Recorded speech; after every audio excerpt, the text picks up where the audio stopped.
Bismillah, alhamdulillah, wassalatu wassalamu ala rasulillah, nabiyyina Muhammad wa ala alihi wa sahbihi ajma'in, wa man tamassaka bi sunnatihi ila yawmiddin. It is incumbent that we understand the dynamics of each of the two parties inside of a marriage.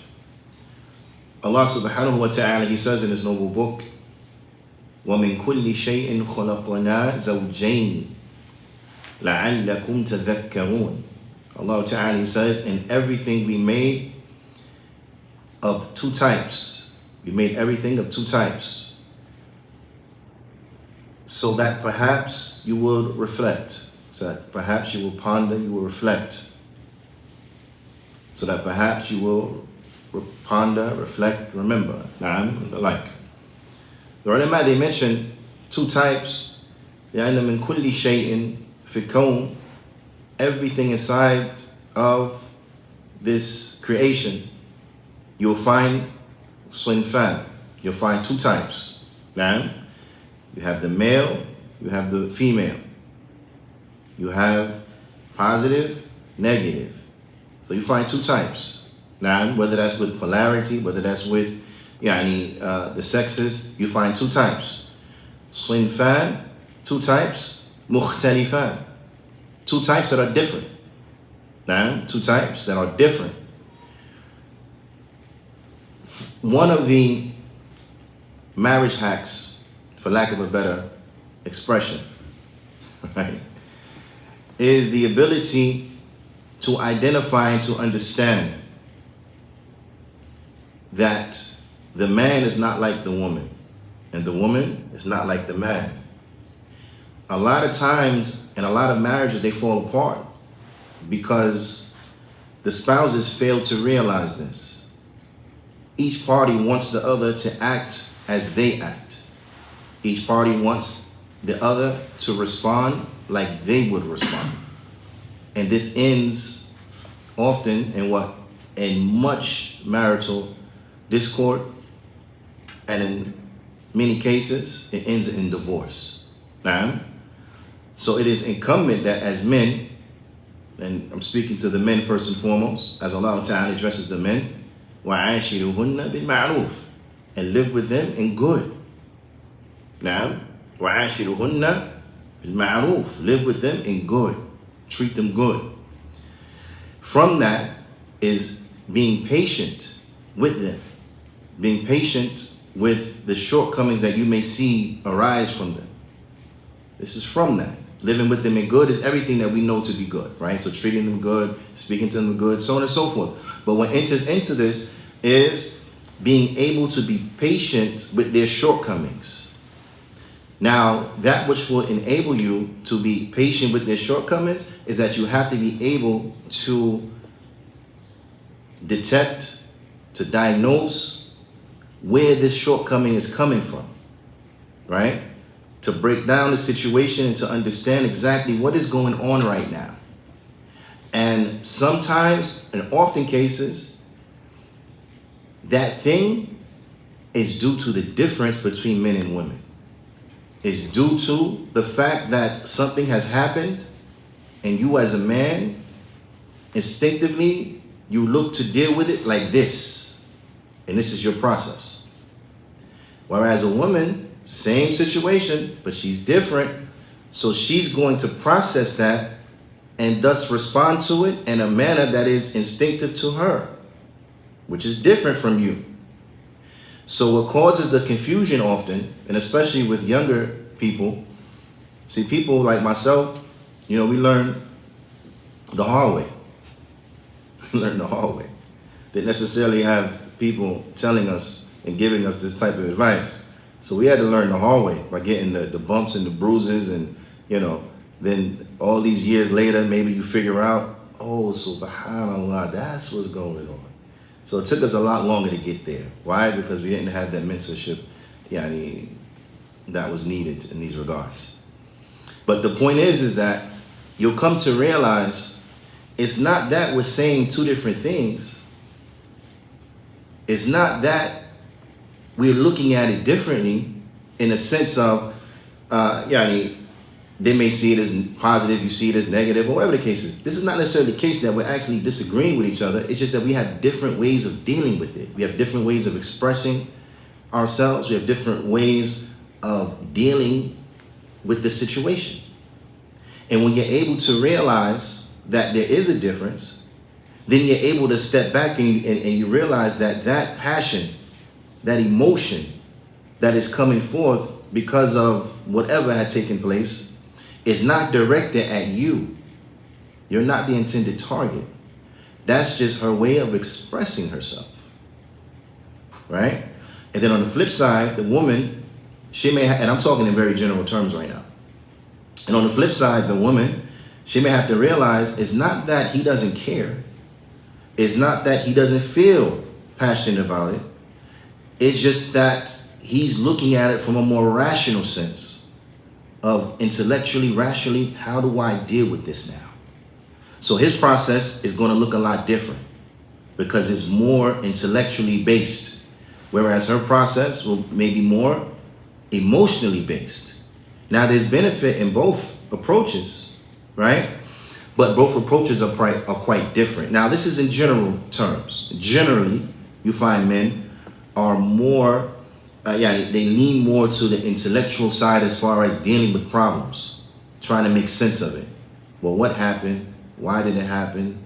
If this plus this will equal this, then how do I respond based upon these factors? Whereas the woman may look at it from a more emotional standpoint. So he may seem callous towards her, and to him, she may seem overly emotional and she's taking it too far where it doesn't need to go. But the reality of it is that once each understands where each is coming from, then they're able to back up and to be patient. So, God, I get it. Now, this is, of course, in general terms. But now as it comes to specifically, people are different. So one of the things that I will encourage couples with is getting to know your spouse. Know your spouse. Know how they react and respond to certain things.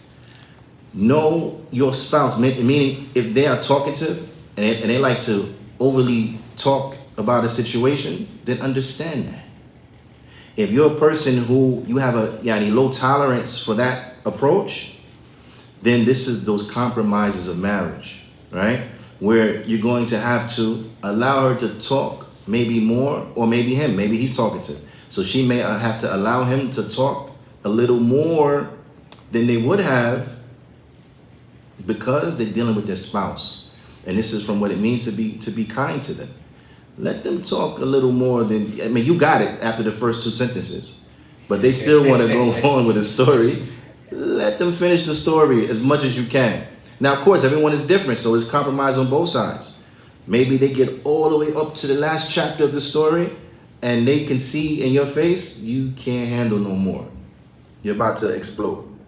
So then now that's their compromise. Okay, sum it up or just leave it there. They listen to almost all the story, but they can't handle to hear it all. So that's your compromise now, and now you got to cut it short, right? And so on and so forth. But this is very important. The Prophet sallallahu alaihi wasallam said in a hadith that is muttafaqun alayh.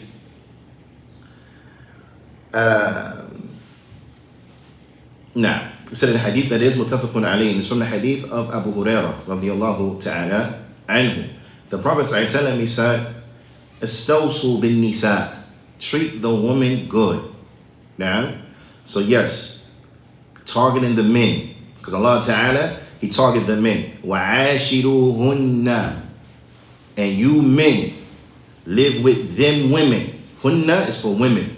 You men, live with them women, meaning your wives. So the men are targeted. The men is being addressed, right? Not to say there's no responsibility on the woman, there is. But the men are being addressed. Now, the Prophet ﷺ, he says, "Stawsu bin nisa." Oh, you men, treat the women good. Treat them good. Then I want you to listen to what the Prophet ﷺ, he said. He said, فَإِنَّ الْمَرْأَ خُلِقَتْ مِنْ ضِلْعٍ. He said, because verily the woman has been created from ضِلْع. She's been created from a rib. The woman has been created from a rib. Now, وَإِنَّ أَعْوَجَ شَيْءٍ فِي الضِّلَعِ أَعْلَاهُ. And that the most crooked thing in a rib is the top of it, its top proportion. The head of it is the most crooked, right? The curvature is at the greatest degree of curvature at the top. Some of the ulama, they say what this means is that this is an indication to the mouth of a woman. The mouth of a woman. Meaning that they may have a little less self-restraint when it comes to what they say. Now, of course, we always say one of the marriage hacks is what?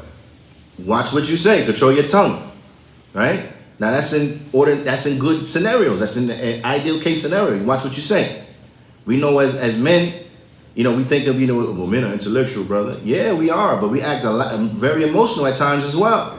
Because we know, I shouldn't say nothing right now. But then we still say stuff. Why? Because our emotion got the best of us. I'm just so mad, I'm going to say this anyway. I don't even care right now. Right? And that's what we say to ourselves to justify it. Yeah, I know I shouldn't, but you know what? I'm going to because, she getting on my nerves. Correct? So we have to, as we get emotionally overwhelmed at times, we have to expect that they're going to get emotionally overwhelmed at times. And that may result in them saying things that they really don't mean, or saying things that not befitting or not necessary, but they say them anyway. So you have to allow her space to be her. The Prophet ﷺ, he said, فَإِنْ ذَهَبْتَ تَقِيمُهُ كَسَرْتَ. He said, if you seek to straighten her out, right? And listen to the language. If you seek to straighten her out, from our culture, don't we say stuff like that? I'm going to straighten this joker out. I'm going to put him in his place. You know what I mean? Prophet said, if you seek to straighten her out, you will break her. You will break her. In another narration, the Prophet said, he said, breaking her what? Is divorce.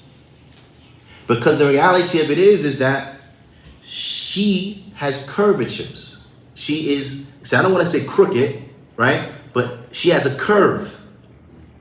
And as the proverb it states, her straightness is in her curvatures. Her straightness is in her curvatures. It's like the sickle. The sickle used for harvesting? You have a machete and you have a sickle. You have a machete, you have a sickle, right? Is the machete the universal tool that you don't need no other tools? Of course not, because if that was the case, we had invented a sickle. There's certain jobs that a sickle is more befitting to take care of them than the other jobs where sickle is not enough, is not good to take care of them, need a machete. So if you try to turn that sickle into a machete, of course you're going to break her. And I want you to reflect on this. If the woman is likened to having her curvature and her straightness being her curvature, right? So then that means that the man is like what? It's like the machete. He's straight like the machete. So if you try to make her like you're trying to make something feminine, masculine. The result is going to be disastrous because what? Men, I'm talking about real men, are not attracted to masculine features. That's not attracted to us. Just like real women are not attracted to feminine features. So if a man is acting in her estimation as feminine, that's going to end up bad eventually. That's going to make her have a lot of resentment, this and that, because she feels you're not being a man.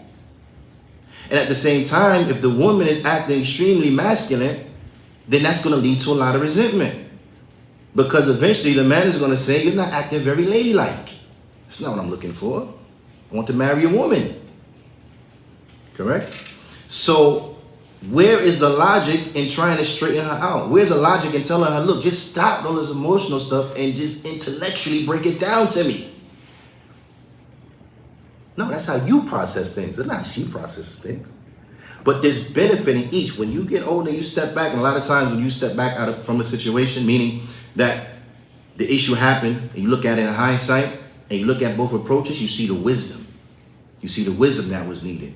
That, yeah, I was all about just getting straight to the point, but we're dealing with human beings. I didn't take into effect their emotions, but you did. But in order to have a good situation, you have to what? Bring both together. We have to bring both together.